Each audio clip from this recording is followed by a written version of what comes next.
چار قسم کے بوڑھوں سے اللہ کی پناہ مانگا کرو، کیونکہ ان چار قسم کے بوڑھوں سے اللہ سخت نفرت کرتا ہے،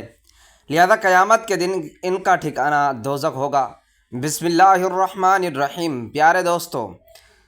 یوں تو اللہ تبارک و تعالیٰ اپنے بندوں سے 70 ماؤں سے بھی زیادہ پیار کرتا ہے، لیکن کچھ گناہ ایسے بھی ہیں کہ جن کے سبب اللہ سبحانہ و تعالیٰ بندوں پر غضبناک ہوتا ہے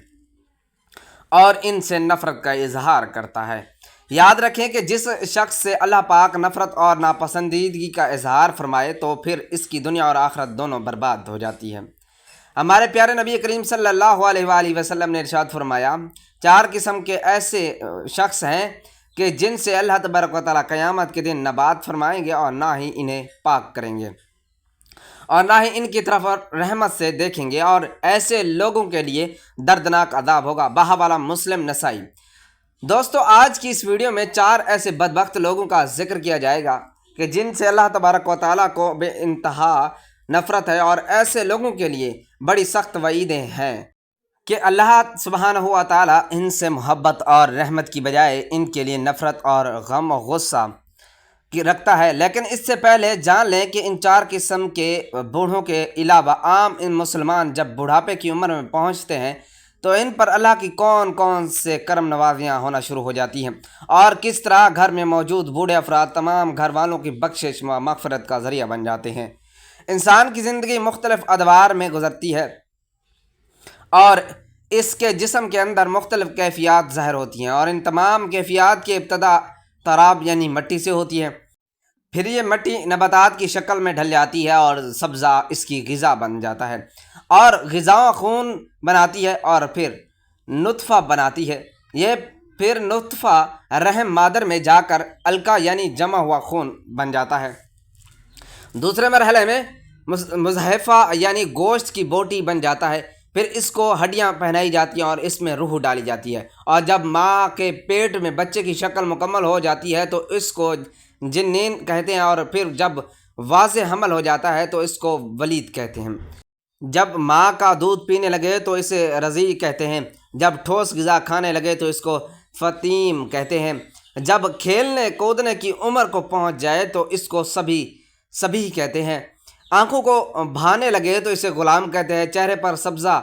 یعنی داڑھی پھوٹنے لگے تو اس کو مراحت کہتے ہیں، جب بلوغت کو پہنچ جائے تو اس کو بالغ کہتے ہیں، جوان ہو جائے تو شباب کہتے ہیں، پختہ عمر ہو جائے تو رجل کہتے ہیں، جب 30 سال کی عمر کا ہو جائے تو کہول کہتے ہیں،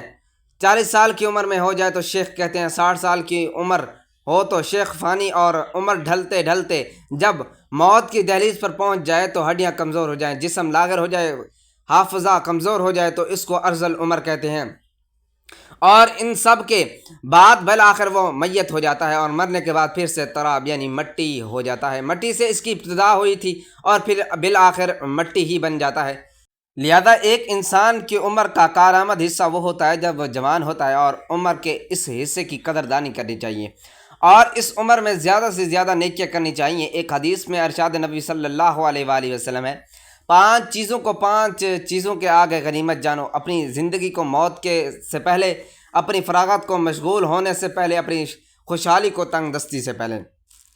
اپنی جوانی کو اپنے بڑھاپے سے پہلے، اور اپنی صحت کو اپنی بیماری سے پہلے۔ بہوالا المستدرک۔ حضرت انس بن مالک رضی اللہ تعالیٰ عنہ سے روایت ہے کہ رسول اللہ صلی اللہ علیہ وآلہ وسلم نے فرمایا کہ بچہ جب تک بالغ نہیں ہوتا اس کے نیک عمل اس کے والد یا والدین کے حساب میں لکھے جاتے ہیں، لیکن جو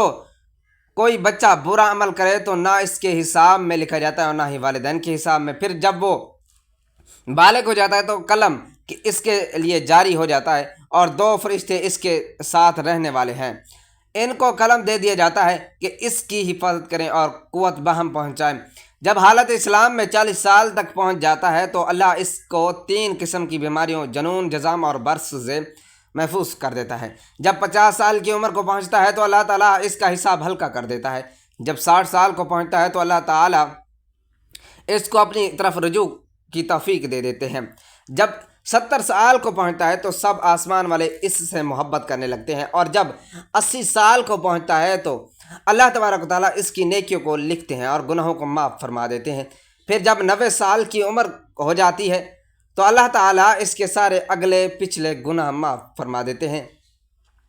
اور اس کو اپنے گھر والوں کے معاملے میں شفاعت کے کرنے کا حق دیتے ہیں، اس کی شفاعت قبول فرماتے ہیں، اور اس کا لقب امیر اللہ اور اسیر اللہ فی الارض یعنی زمین پر اللہ کا قیدی ہو جاتا ہے، کیونکہ اس عمر تک پہنچ کر عموماً انسان کی قوت ختم ہو جاتی ہے، کسی چیز میں اس کے لیے لذت نہیں رہتی، ایک قیدی کی طرح زندگی گزارتا ہے، اور جب وہ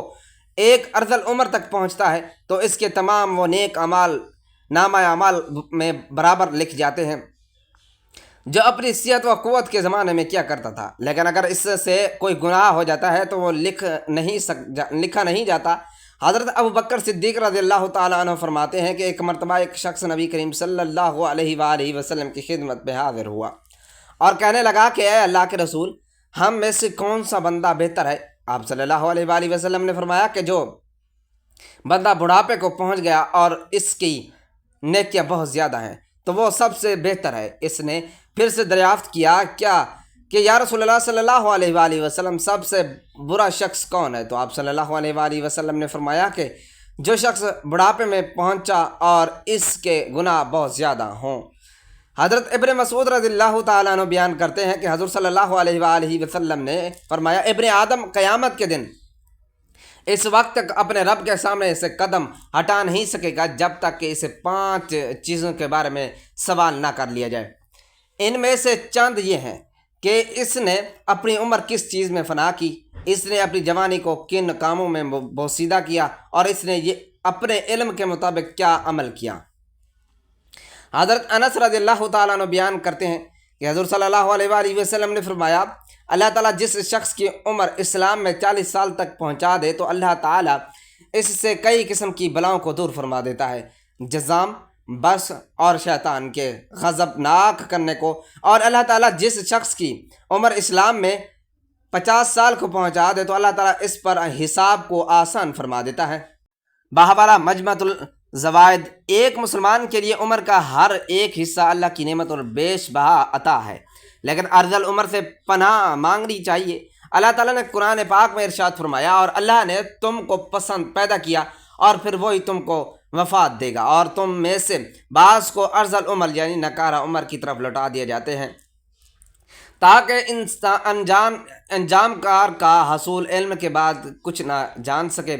حضرت سعید رضی اللہ تعالیٰ عنہ بیان کرتے ہیں کہ حضور صلی اللہ علیہ وآلہ وسلم نمازوں کے بعد ان چیزوں سے پناہ طلب کیا کرتے تھے: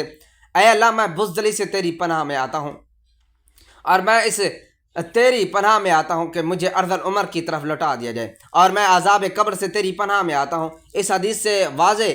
صاف واضح ہے کہ آپ صلی اللہ علیہ وآلہ وسلم ارذل عمر یعنی ناکارہ عمر سے اللہ کی پناہ مانگی، اور اب جان لیتے ہیں کہ یہ ارذل عمر ہے کیا۔ علامہ عینی لکھتے ہیں کہ ارذل عمر سے مراد یہ ہے کہ انسان اس قدر بوڑھا ہو جائے کہ کمزور ہو کر اپنے بچپن کی ابتدا حالت میں واپس لوٹ جائے، اس کی سماعت اور بصارت کمزور ہو جائے، اس کی عقل کام نہ کرے اور سمجھ میں کوئی بات نہ آئے، وہ فرائض کو ادا نہ کرنے کے ساتھ ساتھ اپنی صفائی کا بھی خیال نہ کر سکے، اپنی پاکیزگی اور صفائی کا خیال نہ رکھ سکے، اور اپنے گھر والوں پر بوجھ ہو جائے اور وہ اس کی موت کی تمنا کرنے لگے۔ اگر اس شخص کا گھر بار نہ ہو اور وہ بالکل تنہا ہو تو اس سے بڑی اور کیا مصیبت ہوگی۔ اللہ تعالیٰ ایسی عمر سے ہم سب کو محفوظ فرمائے۔ یہ عام لوگوں کا حال ہے کہ 40 سال کی عمر کے بعد ان کا دور انحداد شروع ہو جاتا ہے، ان کے اعضاء کمزور ہو جاتے ہیں، اور جن لوگوں پر اللہ کا خصوصی کرم ہوتا ہے جیسے علماء اور اولیاء اللہ، وہ 60 سال کے بعد بھی مضبوط اور توانا ہوتے ہیں اور ان کے حواس قائم رہتے ہیں۔ حضرت عطار نے حضرت ابن عباس رضی اللہ تعالیٰ عنہ سے روایت کیا ہے کہ سورۃ النحل کی آیت میں ارذل عمر کا جو تذکرہ ہے مسلمانوں کے لیے نہیں، کیونکہ مسلمانوں کی عمر جس قدر زیادہ ہو جاتی ہے اللہ سبحانہ و تعالیٰ کے نزدیک اس کی عزت اور کرامت بڑھ جاتی ہے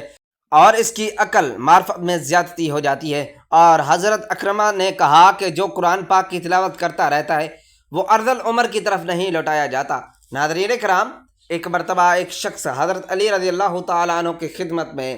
حاضر ہوا اور ان سے سوال کیا۔ اس نے کہا کہ میرے بال سفید ہوتے جاتے ہیں،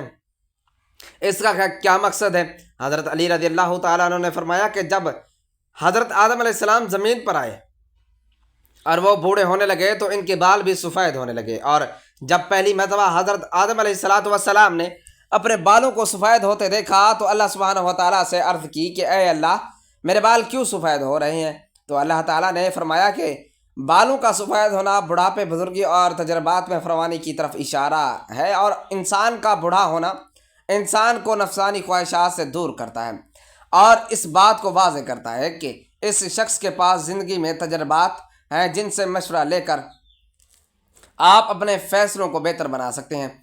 اس لیے اللہ تعالیٰ بوڑھوں کے مشورے زیادہ پسند فرماتا ہے، یعنی کہ بوڑھوں کے پاس جو تجربات ہوتے ہیں وہ اچھا مشورہ دیتے ہیں۔ ناظرین کرام، بہت سے کتب احادیث میں پیارے نبی صلی اللہ علیہ وآلہ وسلم کا فرمان عالی شان ہے موجود ہے کہ 4 قسم کے شخص ایسے ہیں کہ جن سے اللہ تبارک و تعالیٰ قیامت کے دن نہ بات فرمائیں گے، نہ پاک کریں گے، اور نہ ہی ان کی طرف رحمت دیکھیں گے، اور ایسے لوگوں کے لیے دردناک عذاب ہوگا۔ نمبر 1، قسم اٹھا کر مال فروخت کرنے والا۔ دوستو، جو شخص اپنا مال فروخت کرتے وقت کثرت سے قسمیں اٹھاتا ہے، چاہے وہ سچی ہو یا جھوٹی، اللہ تبارک و تعالیٰ اس سے نفرت کرتا ہے۔ حضرت ابو ہریرہ رضی اللہ تعالیٰ عنہ سے روایت ہے کہ وہ فرماتے ہیں کہ میں نے رسول اللہ صلی اللہ علیہ وآلہ وسلم کو فرماتے ہوئے سنا، قسم کھانا سامان تجارت کے فروخت کا ذریعہ تو ہے مگر اس سے برکت ختم ہو جاتی ہے۔ یہ صحیح حدیث متفق علیہ ہے اور یہ الفاظ ابو داؤد کے ہیں۔ نبی کریم صلی اللہ علیہ وآلہ وسلم نے قسم کھانے کو معمولی سمجھنے اور آسان تجارت کو بیچنے اور کمائی کی خاطر کثرت سے قسم کھانے سے ڈرا رہا ہے، اس لیے کہ دکاندار جب کسی سامان پر جھوٹی قسم کھاتا ہے تو اسے خریدنے والا اس کی قسم کھانے کے سبب اسے اپنی قسم میں سچا سمجھتے ہوئے اسے سامان کو زائد قیمت میں خرید لیتا ہے،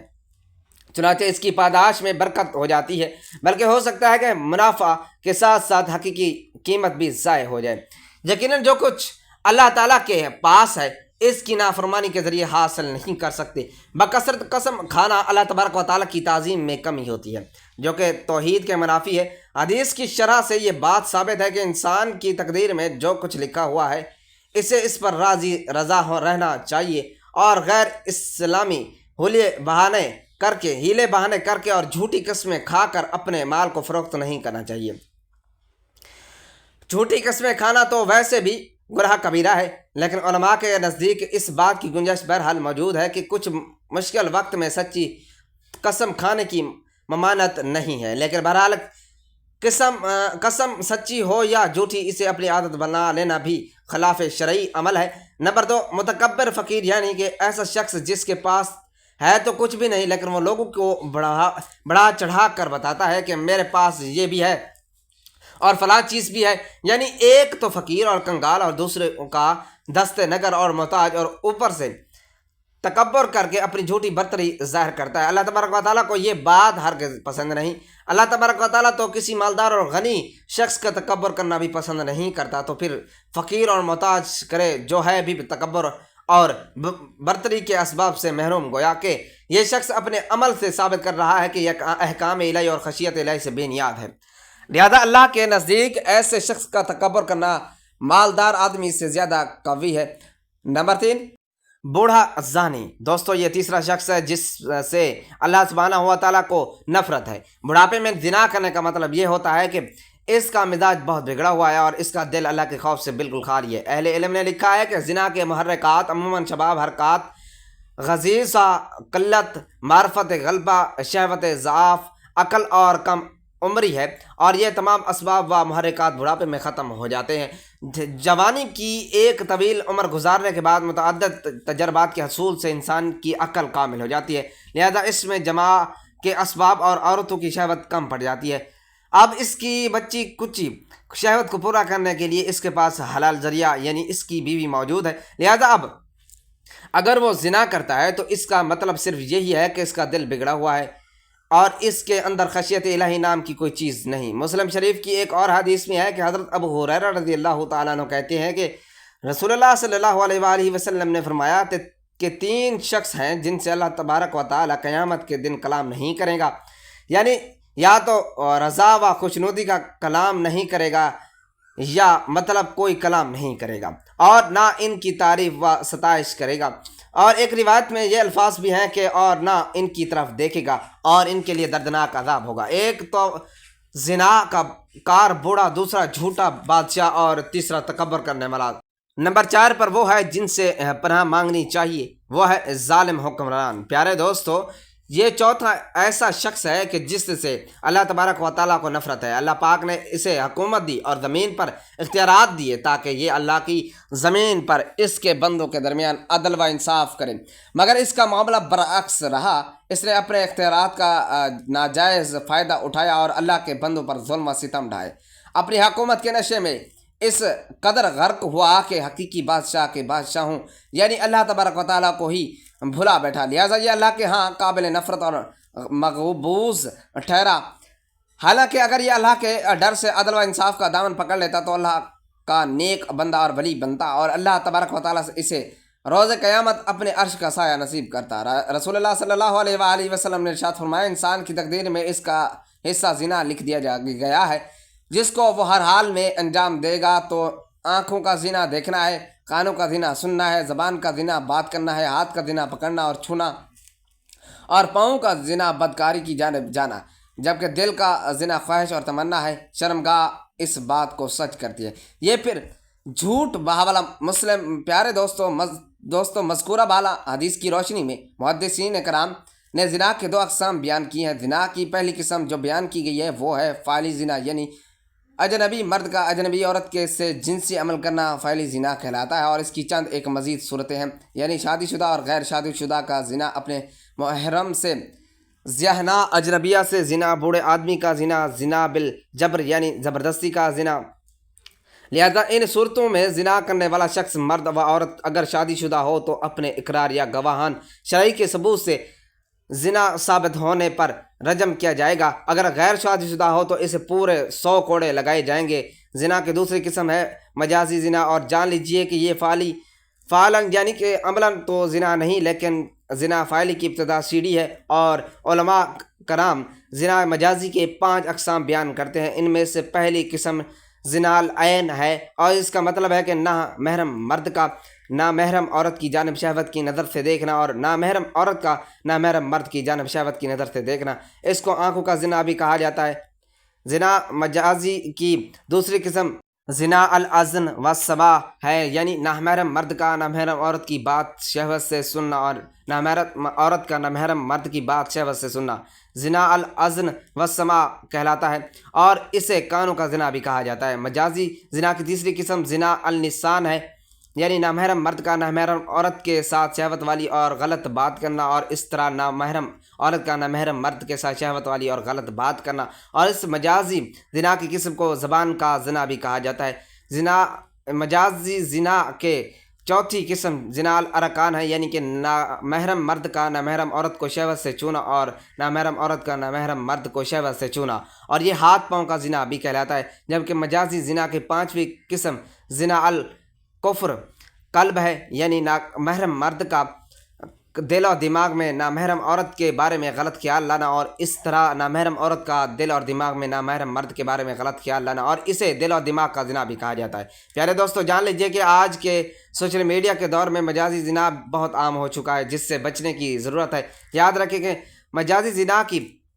صورت میں انسان گناہ گار ہوتا ہے، اور اس گناہ کا کفارہ صرف توبہ استغفار ہے۔ اللہ تبارک و تعالیٰ سے دعا ہے کہ اللہ تعالیٰ ہمیں اپنے تمام گناہوں سے محفوظ فرمائے جو اللہ تعالیٰ تبارک و تعالیٰ کی ناراضگی اور غضب کا سبب بنے، اور اللہ نیکی کی بات کو سننے سمجھنے اور اس پر عمل کرنے کی طاقت اور توفیق عطا فرمائے۔ میرا سنانا اور آپ کا سننا اپنی پاک بارگاہ الہی میں قبول و منظور فرمائے، اور ہمارا خاتمہ ایمان پر فرمائے، آمین یا رب العالمین۔ ناظرین، ویڈیو اچھی لگے تو ویڈیو کو لائک کریں، شیئر کریں، اور دوستوں میں شیئر کریں، چینل کو سبسکرائب کریں۔ کمنٹ باکس میں اللہ تعالیٰ کے 99 ناموں میں سے کوئی ایک نام ضرور ٹائپ کریں۔ اگلی ویڈیو تک کے لیے دیجیے اجازت، اللہ حافظ۔